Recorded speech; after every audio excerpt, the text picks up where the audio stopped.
Hey everyone, my name is Lizzie and today we'll be talking about how to make the taste of your home brew better, what I've learned throughout the years.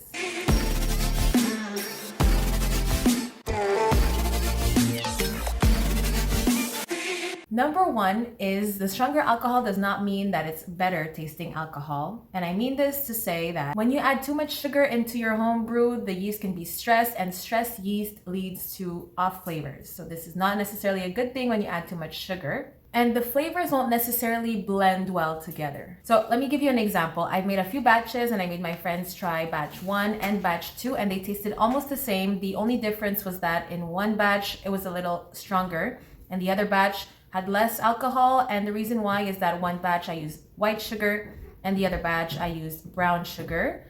And the reason why one batch was less strong than the other is that brown sugar is made of complex sugar, so the yeast has a harder time eating brown sugar. Therefore, when you put white sugar and the yeast eats a lot of white sugar, it makes more alcohol. Compared to white sugar, the brown sugar, since less of it is eaten by the yeast, more of the brown sugar is left over in your jar and therefore a bit less alcohol is produced.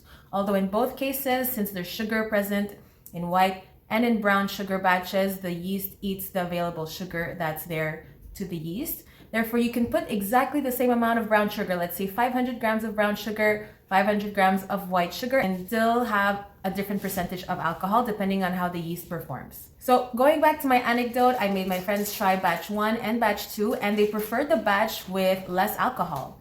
And this means that even if I make a batch with a lower percentage of alcohol, it's still good and it could even be better than others, and this is really going to depend on your taste buds. However, the main critique was that the ingredients blended well with each other. And one way to measure your final alcohol percentage is with a hydrometer, and there are links in the description below where you can purchase this item. So the first tip is that the stronger percentage of alcohol does not mean better alcohol. And the second tip is that ingredients matter. So we talked about the sugar and how yeast has a hard time eating complex sugars. And another ingredient that's important to the taste of your alcohol is the yeast. You have multiple variants of yeast. And my favorite one to use is this one, EC1118. And the reason why I prefer that one is that it gives champagne, wine, cider flavors. However, if you're making beer, if you're making any other type of alcohol like mead, or if you're making rum, for example, and you want to distill your alcohol, you can use rum turbo yeast. We also have turbo yeast. And these turbo yeast strains make your alcohol fast. That's why there's the word turbo in it. And it's fast because it includes yeast nutrients inside the package, yeast nutrients which are also dead yeast cells. And once dead yeast cells are present with alive yeast cells, the dead yeast cells are eaten by the alive yeast cells to multiply. However, one caveat of using turbo yeast are the off flavors. Therefore, you might have off flavors when you use turbo yeast, and that's something to watch out for. We also have distiller's yeast, or in other words, daddy yeast. It's a hefty package right there, and that's also available to you if you'd like to make your batches have different flavors. The distiller's yeast, I used to use that in the past. However, I switched to champagne yeast. And another yeast that you can use, this one you might have it at home, it's just simple baker's yeast.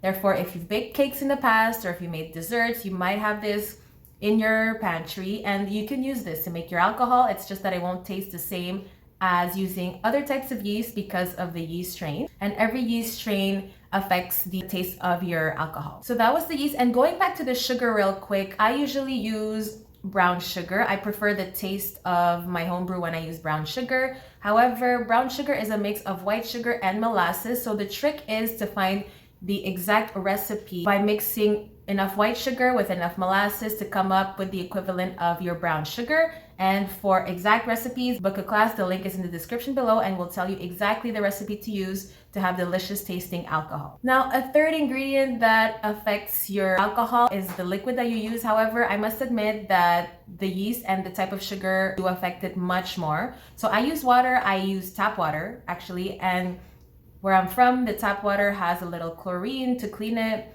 It's clean. I do not boil the water beforehand. I just use the tap water. And I've also used juice in the past, grape juice, apple juice. And regardless of what liquid I use, it doesn't affect the taste too much. Therefore, feel free to use the type of base that you'd like. However, just make sure that there's enough water and that there are no preservatives. Since I tried to use Coca-Cola to make alcohol, and due to the preservatives, the yeast were slowed down, they died, and it did not create alcohol because nothing was available to eat the sugar that was present. So we have the percentage of alcohol, number one, that does not affect your flavor. We then have the ingredients, and the third aspect that affects your alcohol taste is the fizz. So this, I discovered it by accident, but I wasn't planning to have any fizz in my alcohol since I was making wine.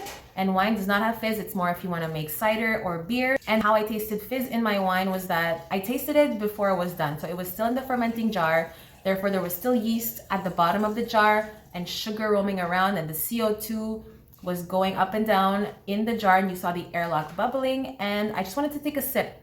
I saw that based on the hydrometer, the gravity was at 1.000, so it was basically done. And when I tasted it, it tasted good. There was a little fizz present, and once I bottled it, tasted it a week later, it didn't taste the same. And the only difference was that there was no more fizz once it was bottled up because there was no more yeast to eat the sugar to produce more CO2. Therefore, all the fizz had been gone, and I just tasted it in its natural form. And to me, it tasted like drinking beer with no fizz. So sometimes if your drink is bitter and you add fizz, you can hide the imperfections by having that fizzy feeling, and it can make it better. However, if you want your alcohol to taste good and you want your friends and family to find it good as well, the best thing is to make it delicious from scratch and not rely on the fizz to save your alcohol, because you can't put lipstick on a pig when making alcohol. It has to actually be delicious.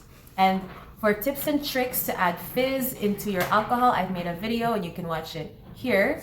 It shows you different ways to add fizz into your alcohol. You can use conditioning tablets, for example, and there are other methods that you can use to add fizz into your drink. However, if you don't want to add fizz, that's good as well. Just make sure that your alcohol tastes good because there's less room for error, since the bad taste can no longer hide behind the fizziness of the drink.